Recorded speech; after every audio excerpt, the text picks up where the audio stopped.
कहने बुलाना पड़ेगा, मुझे बेटा कहने बुलाना। आइए कौन गाना चाहता है साहब?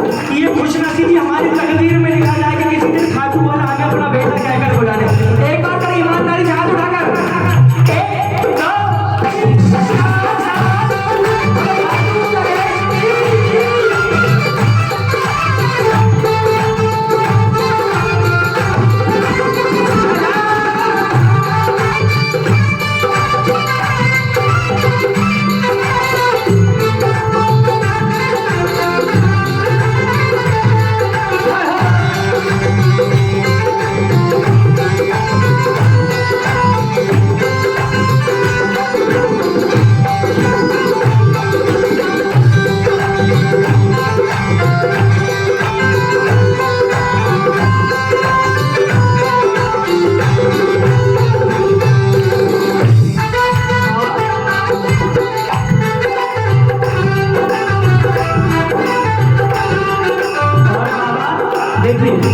हम कलयुग के अंदर जी रहे बाबा। छोटी मोटी गलतियां आप ही के बच्चे हैं, होती रहती है, जाने अनजाने कई गलतियां हम कर देते हैं जीवन में, है ना।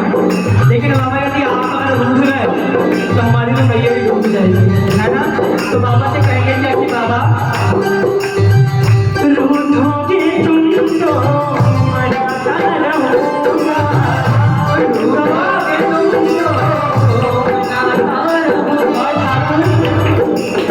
चरणों की सेवा बजाता रहूंगा, चरणों की सेवा बजाता रहूंगा, के आंसू बहाता रहूंगा, के आंसू बहाता रहूंगा। और बाबा तुमसे कहूंगा दुख दर्द सारे तुमसे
मुझे बेटा कह के बुलाना पड़ेगा। जरा अधिकार वाली ताली, 1 2 3 4